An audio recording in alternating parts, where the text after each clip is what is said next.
Salut gang, capsule vidéo en lien avec votre défi cardio de fin de session. Je vous ai demandé parmi eux d'aller récupérer un document. Donc, c'est le document que vous voyez ici.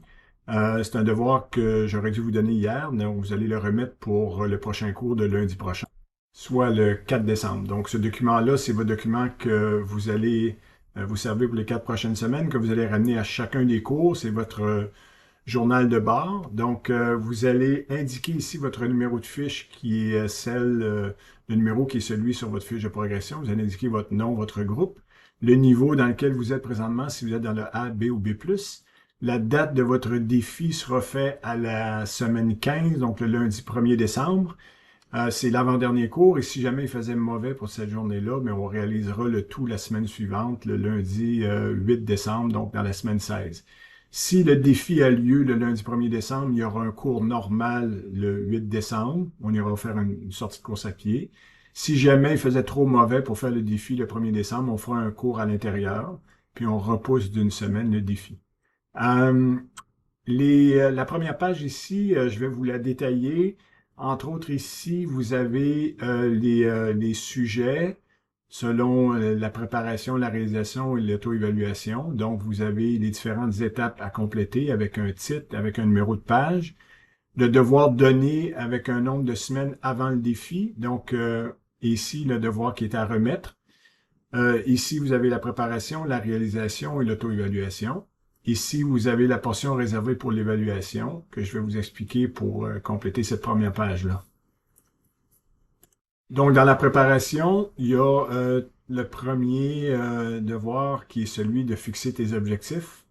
Il y a un entraînement numéro 1, entraînement numéro 2, entraînement numéro 3 qui est une simulation de défi, entraînement numéro 4 et la stratégie que vous allez mettre en place en vue de votre défi. Donc, ce qu'il faut comprendre, c'est que pour les 4 prochaines semaines, je vais vous demander obligatoirement de courir une fois à l'extérieur du cours. Jusqu'à la semaine passée, c'était fortement recommandé de courir au moins une fois, mais là, je vais vous demander de courir au moins une autre fois. Dans la réalisation ici, ben, vous avez votre défi. Donc, le devoir, il va être donné la semaine du défi à la semaine 15. Puis l'auto-évaluation, mais ça va être donné aussi à la semaine 15, la journée de votre défi. Et si vous remarquez ici, ben, devoir donner, devoir à remettre, si vous regardez là, la semaine 11, la semaine en cours présentement, vous aurez à réaliser la page 2 et la page 3. C'est donné à la semaine 11 et ce sera à remettre à la semaine 12, la semaine prochaine. Donc, vous avez les pages 2 à 3 à compléter pour cette semaine. La semaine prochaine, mais je vous expliquerai ce qu'il y en est concernant l'entraînement numéro 2. C'est ce qui sera donné à la semaine 12. Donc, on est 3 semaines avant le défi. Et il sera à remettre à la semaine 13, ainsi de suite. Mais aujourd'hui, je pourrais me concentrer uniquement sur les 2 premières étapes qui sont à compléter. Pour ce qui est de l'évaluation, ben, si vous remarquez, là, c'est une valeur totale de 40 points ramenée sur 10%. Donc, la valeur du défi final sera de 10%. Puis le défi, ben, je ne l'ai pas mentionné au début, mais selon votre niveau, là, niveau A, ben, vous aurez à parcourir une distance de 6 km. Le niveau B, c'est 8 km et le niveau B+, c'est 10 km. C'est un tracé de 2 km qui est à l'Université Laval, qui est plat à 98%. Le cours où est-ce qu'on va réaliser le défi, tout va se faire à l'université. Les consignes se donneront là-bas, les consignes finales. Vous allez réaliser le défi, vous allez pouvoir quitter par la suite. Donc, je vous parlerai de cet endroit-là au prochain cours. Donc, ce sera 6, 8 ou 10 km. Donc, sur les 40 points, il y a 10 points qui est le fait de prendre le départ et atteindre la ligne d'arrivée. Donc, ça va vous donner déjà le quart de vos points.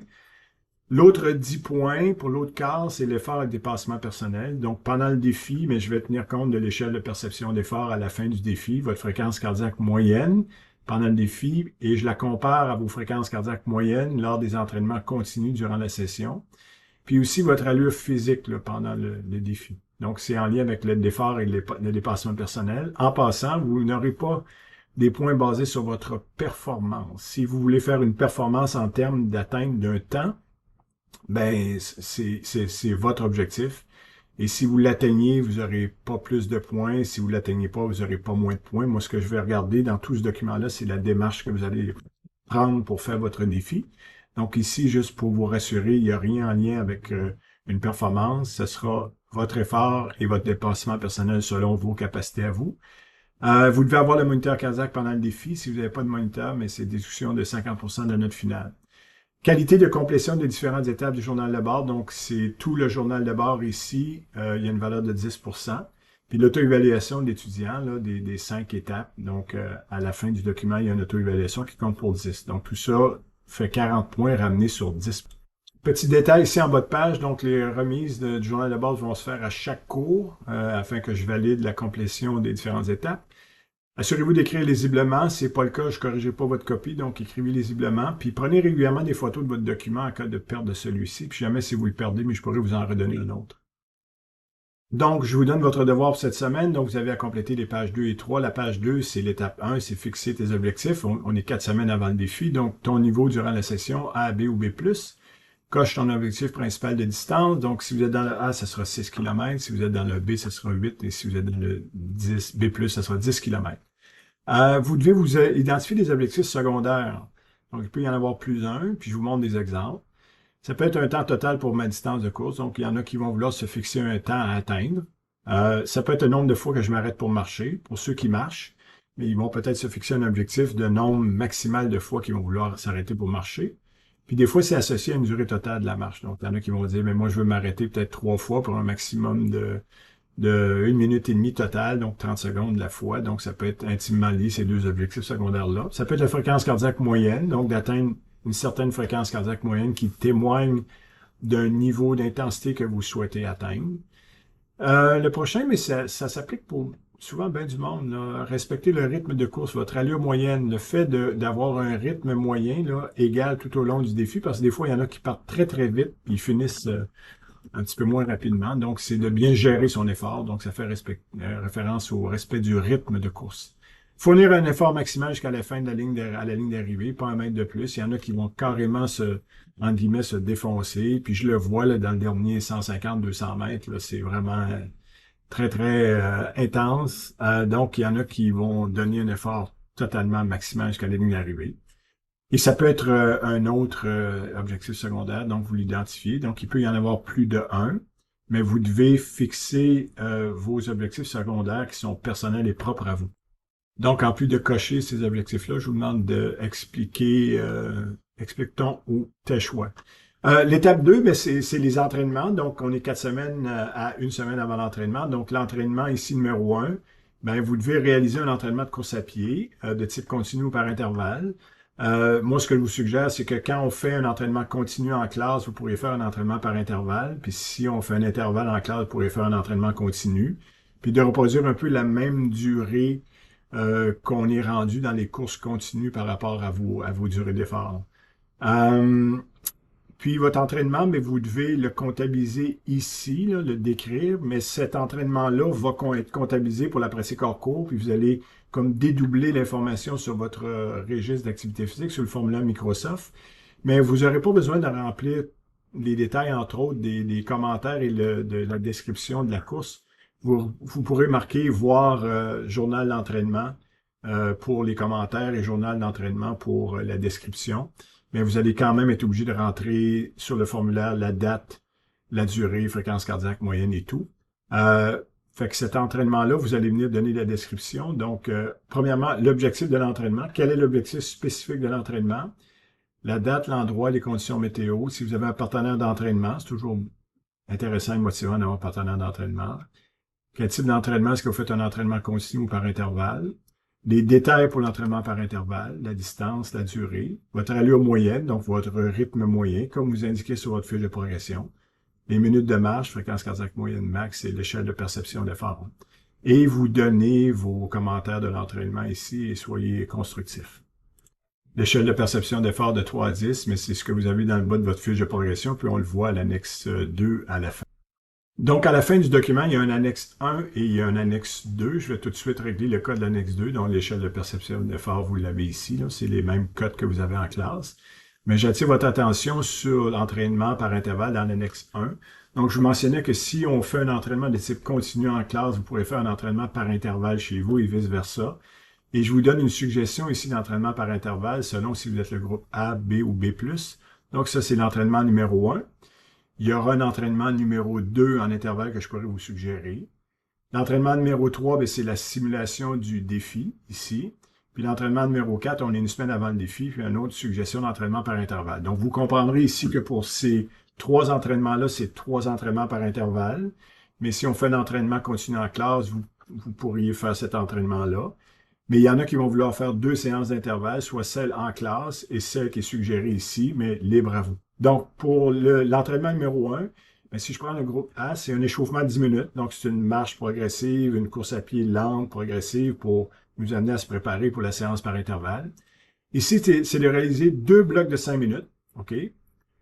Puis dans le 5 minutes, on est à 30 secondes d'effort et 30 secondes de récupération passive. Donc, si on regarde, le E, c'est effort, RA, c'est récupération active à la marche et RP, c'est repos passif. Donc, ici, pendant 5 minutes, on enchaîne 30 secondes d'effort avec 30 secondes de récupération passive sur le plat. Donc, ça va être 30 secondes d'effort, 30 secondes de récup, ça fait 1 minute. 30 secondes d'effort, 30 secondes de récup, ça fait 2 minutes. On enchaîne ça pendant 5 minutes.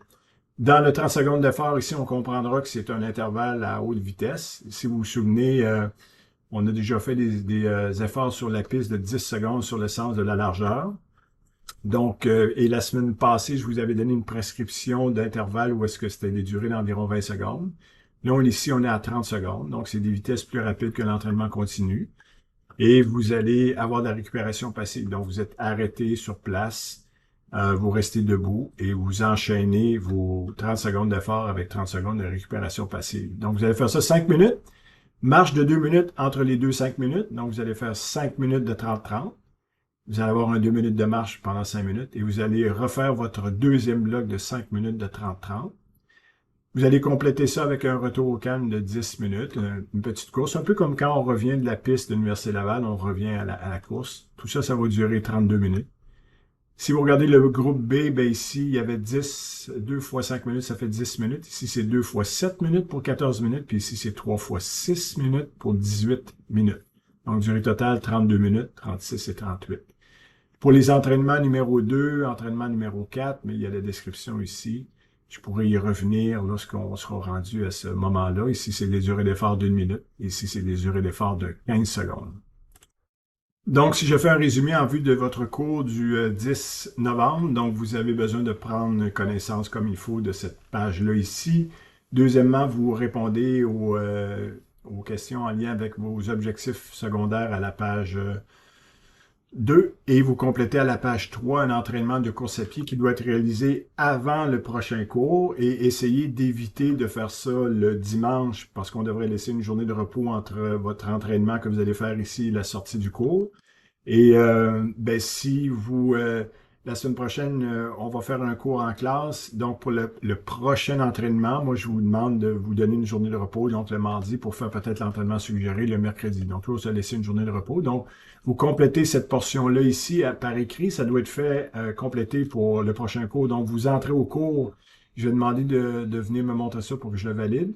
Et cet entraînement-là ici est un entraînement qui va compter pour la pratique hors cours. Vous allez l'indiquer via le registre formulaire Microsoft. Là. Puis dans la portion description et commentaires, vous pourrez marquer voir journal de bord. Ça va? Donc, écoutez, s'il y a quoi que ce soit, vous communiquez avec moi, mais vous devez avoir toute l'information pour compléter votre devoir. Mais on se voit lundi prochain. Salut, bye, gang.